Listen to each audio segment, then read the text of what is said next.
Quiero recordarles, a veces es útil que uno vuelva a leer los textos.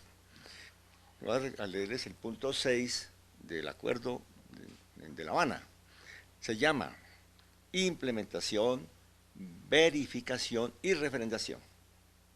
Es decir, que ya de entrada hace una diferenciación de 3 componentes y luego en su desarrollo comienza con una frase que tenemos que tener en cuenta. Dice, la firma del acuerdo final da inicio a la implementación de todos los puntos acordados.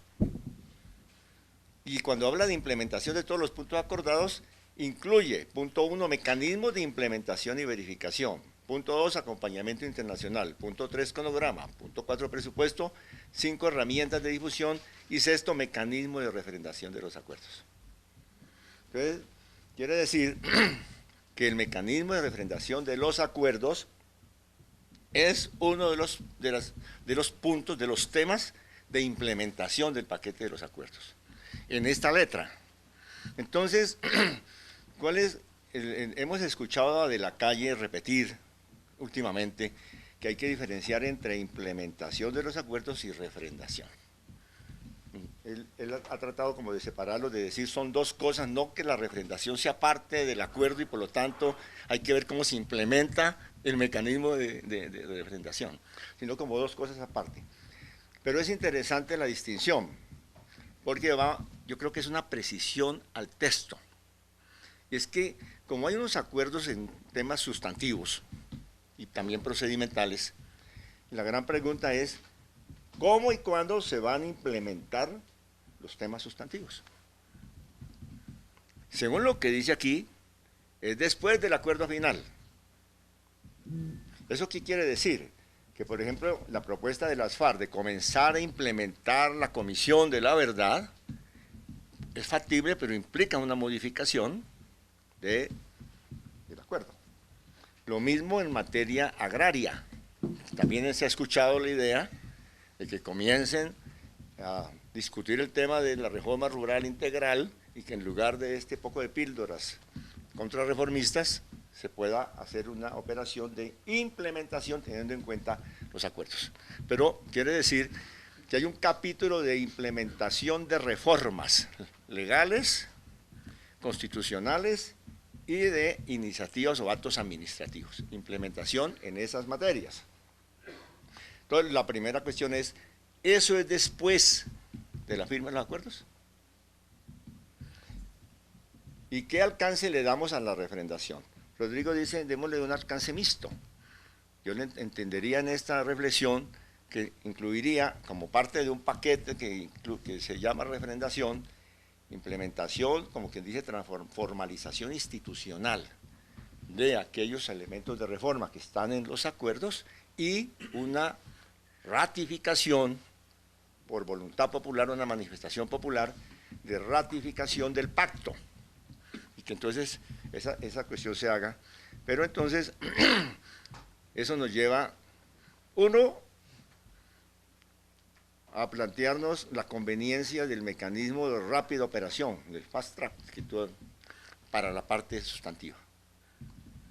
¿Cuál comisión especial con facultades al presidente o al revés? Todas esas combinaciones, pero a mí se me parece que, como aquí se ha dicho, es absolutamente necesario y razonable modificar el procedimiento de operación del Congreso de la República para que el paquete de los acuerdos entre a un pronunciamiento por el sí o por el no de manera expedita. Dentro de eso está el mecanismo de ratificación. Entonces, quiere decir que el Congreso le da una primera aprobación a los acuerdos por un mecanismo rápido, ¿no es cierto? Entre más rápido mejor, pero tendrían que hacer una reforma constitucional necesariamente. Incluso si la reforma constitucional es sométase en plenaria, en sesión única que no puede durar más de una semana, la totalidad de los acuerdos y el Congreso votará sí o no. Inmediatamente después, fíjese la fecha de convocatoria al pueblo para un pronunciamiento de ratificación de la voluntad popular, donde el pueblo diga sí o no. ¿Cómo? Por mayoría simple de los votantes. Yo digo, Mayoría simple de los votantes. No nos metamos con el cuento del umbral del 13%, porque habría que contratar al profesor Uprime y a Natalia para que expliquen.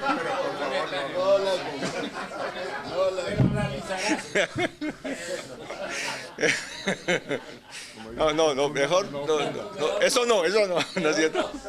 Entonces miren ustedes, ahora, ¿cuál es la figura que permite que el pueblo se pronuncie en una convocatoria especial para que diga sí o no? Si no existe, nos la inventamos y le ponemos nombre, porque decimos, no, es que la figura no es consulta, porque la consulta, la consulta tiene un procedimiento, y es que el presidente con el gabinete convoca al Senado y le dice, vamos a consultar esa cosa, pero la consulta tiene una limitación, que no puede contener reformas constitucionales. Que el plebiscito, que es que el plebiscito no está reglamentado por la ley de participación, pues arreglemos el paquete de una vez y nos inventamos la figura del mandato de paz como forma jurídica, no solamente como mandato político, o póngale otro nombre, o plebiscito de paz excepcional para los acuerdos especiales con la FARC y el ELN, como quieran, y con un reglamento que diga, convócase al pueblo en ocasión de elecciones o no, cuando sea, a pronunciarse por el sí o el no de ratificación del paquete adoptado, y decidirá la mayoría simple. Vea, yo como soy ingeniero, entonces tengo fórmulas jurídicas bastante sencillas. Entonces, punto 1 de implementación, claro. Bueno, punto 1, implementación y ratificación. Lo resolvemos así, incluso se entiende, por supuesto, que pues sí, ahí el Congreso dice acogemos los acuerdos, pero aparte, después de eso viene la letra menuda de darle contenido. Por ejemplo, en materia agraria está, bueno, cómo va a ser el fondo, de qué vamos a pasar con la zona de reserva campesina, es decir, hay una letra menuda de todo ese andamiaje de aplicación. Para eso puede funcionar una comisión especial legislativa. Rapidito, también. Perfecto, entonces digamos es un conjunto que es lo que trata de dar el mensaje, y es que estamos asumiendo el acuerdo de La Habana como un hecho político, y estamos asumiendo que el gobierno tiene las potestades especiales para suscribir eso, y que eso le vamos a dar el espaldarazo, digamos, pero indica un proceso. Segundo punto, constituyente. Estoy de acuerdo con lo aquí dicho. No tiene sentido constituyente para ratificar acuerdos, eso es un enredo.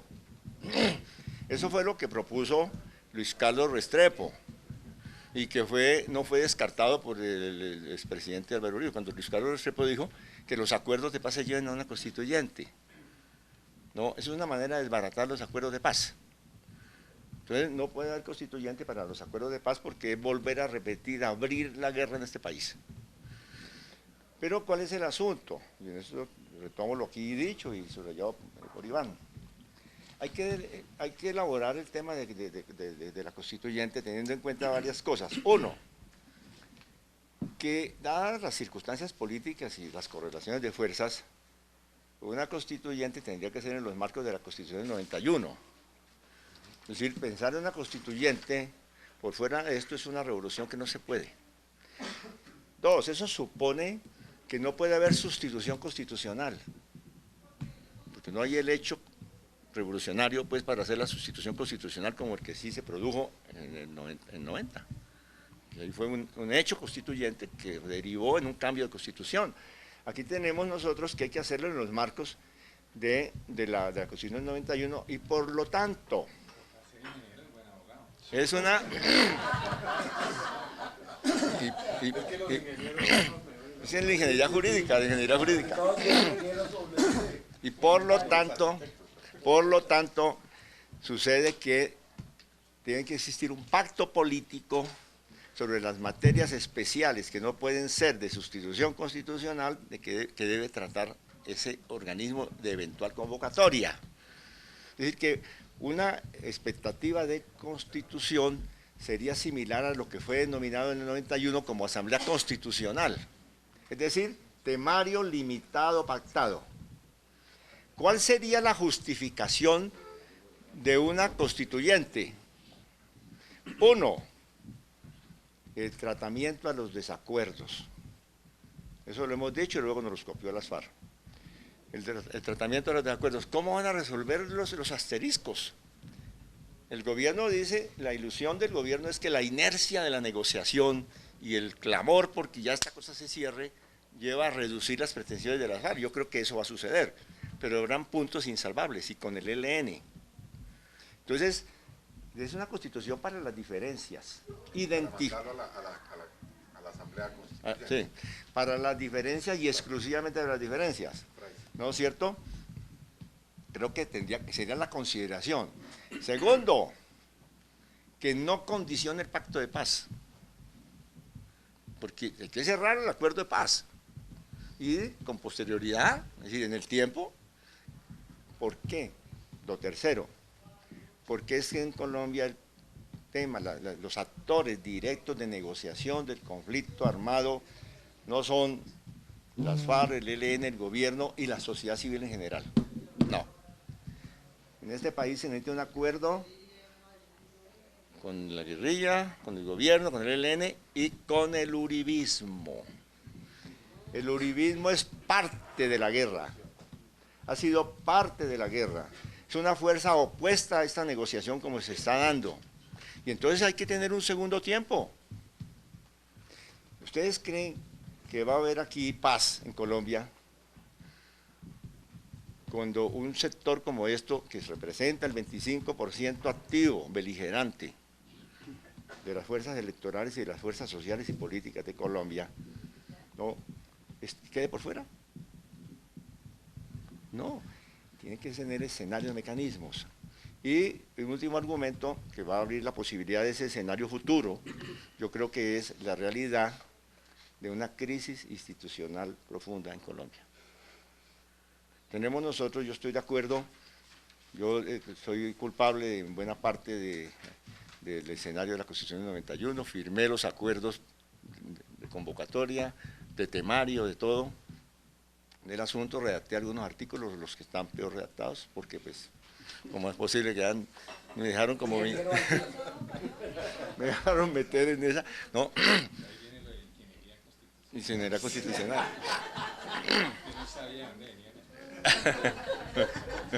De ahí viene, me lo copiaron. Bueno, entonces resulta que la Constitución del 91, y toda la matriz de esa Constitución tiene vigencia.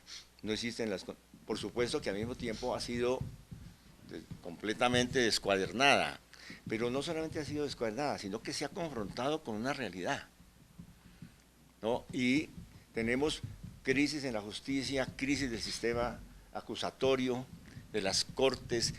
Habría que ver si esta reforma de ajuste de equilibrio de poderes realmente va a solventar todas las problemáticas, si no se viene una contrainiciativa desde las mismas cortes para invalidar.